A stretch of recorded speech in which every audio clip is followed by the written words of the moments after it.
My first job was in the US Army. I was in the military for 4 years as a scout, trained to do reconnaissance and information gathering. My first tour in Iraq was during a difficult time in the height of the insurgency. My unit was stationed in western Baghdad, and our primary duties were to assist in security patrols and community projects. As my platoon met the residents, I noticed that the Iraqis greeted each other in a way that I had not seen before. After shaking hands and saying the traditional greeting, Assalamu alaikum, they would put their right hands on their hearts. I asked my platoon's Iraqi interpreter about this, and he said that this additional step was to show goodwill, that you're letting the other person into your heart. I began using the same gesture myself when greeting the Iraqis to show that I carried goodwill, and so that they understood that I acknowledged and respected their customs. There is a great power in a simple gesture. It's a way of signaling to someone that you see them, that you respect their traditions. Some people shake hands, some bow, some hug, some kiss. Another example. When I was 8 years old, I lived in Brazil, in Rio de Janeiro, and I went to a girl's birthday party. On the day I arrived, in what little Portuguese I knew, I said, "Parabéns," happy birthday, and handed her a gift. "Obrigada," she replied, took the gift, and kissed me once on each cheek. It's a perfectly normal greeting in Rio. I, however, was stunned and instantly turned bright red and bolted for the exit. To me, this was the first girl that ever kissed me, and I was completely unprepared. This story is still embarrassing, but it highlights another time when I was, quite literally, face to face with cultural differences. There are many small ways to show that you come with an intent to learn and collaborate. Now, consider what could happen if we crank up that effort and don't stop simply at learning a greeting. What if we dedicate ourselves to cultural immersion through the most powerful tool that we have, our ability to use language to communicate? That's what I'm here to talk about today, inspiring change through language learning.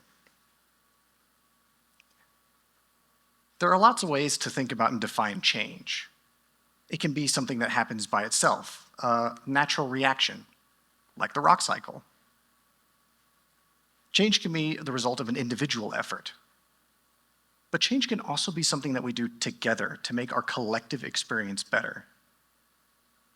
As the child of a diplomat who moved around constantly as a kid, switching schools and reintegrating myself into new communities every few years, I'm particularly interested in that last one, how change is something we can do together.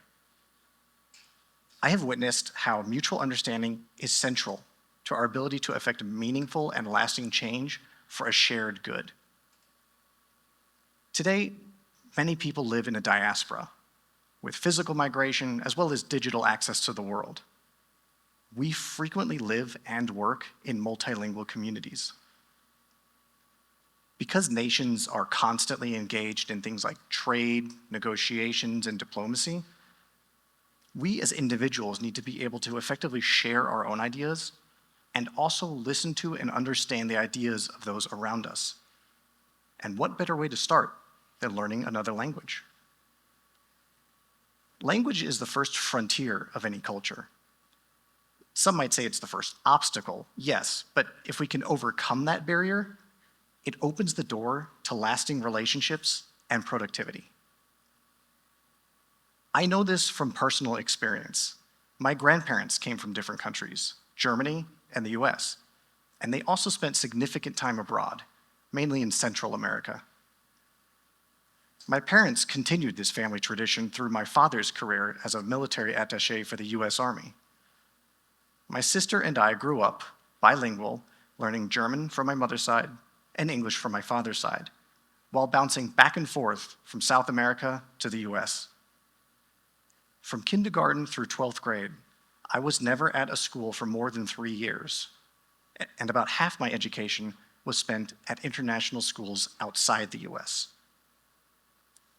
Still, I found it easier to use English. Amongst friends and in class, the default language was English. And even though the international schools required Spanish or Portuguese, I never put much effort into it. It was an opportunity that I regrettably let slip by. I took being bilingual for granted. I knew German and English from my parents, so I didn't seize the opportunity to learn a new language that I did not inherit. Why bother? We were just going to move in 3 years anyway. Do not do what I did. Don't just stop at what you know. You might be asking, well, why should learning a language matter? Technology exists now to bridge the gap. I'll admit, before I flew to Brazil for this event, I used a translation tool to book a tennis lesson because, like I said, my Portuguese is garbage. Apps like Google Translate can use your phone's camera to decipher Japanese characters or other non-Latin script. And besides, many countries now use English as a primary or secondary language in business or even everyday life.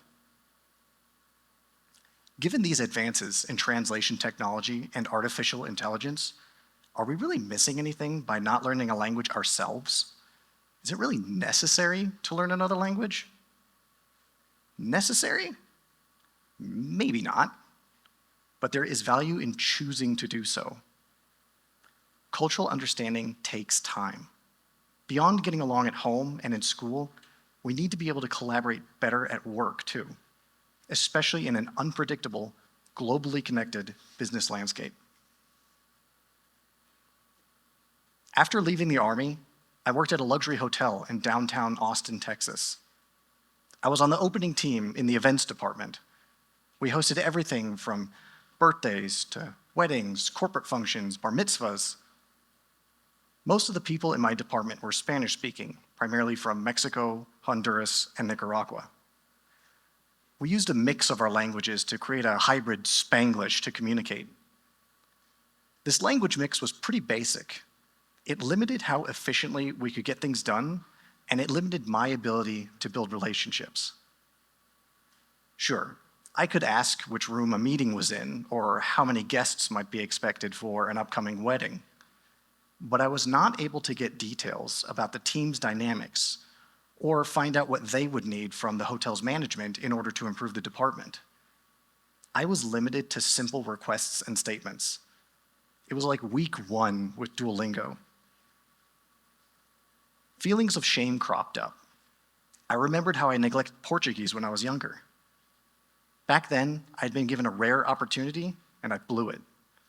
And here I was, again, clumsily stumbling around with another language that others around me knew, but I didn't. And it made me feel kind of dumb. I vowed I would not let another learning opportunity slip through my hands again.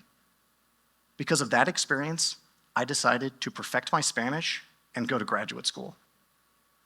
I specifically chose a university that allowed me to study for a master's degree in business administration and a graduate minor in Spanish. I even organized my own study abroad trip during spring break to Guatemala, where I spent a week using Spanish through full immersion. Today, I work as a project manager for international events and trade shows. My work and travels around the world continues to show the value of multilingualism. I've seen firsthand how cultures value the efforts of others learning their language, even if it's not perfect. Last year, I was at the registration desk of an international nonprofit's annual meeting. During a quiet moment, I chatted with one of the company staff, and I found out she was from Guatemala. Really? I asked, well, where from exactly? She told me she was from a city in the western mountain region called Quetzaltenango. No kidding. That's where I did my immersion trip. That positive connection carried on through the event, and we delivered a great experience to our attendees. In an increasingly connected world, effective communication across language barriers is more critical than ever. Each culture is distinct, yet woven together by the threads of history. Additional languages can help in the job you already have, but it can also open doors to jobs you never even thought you could have. And when you look at that list of career paths, the kind that encourage multilingualism, many are high-impact jobs, the kind that create change. You might think, well, yes, but I can understand with a translator. Well, why not be the translator directly, yourself? Multilingualism is an exchange.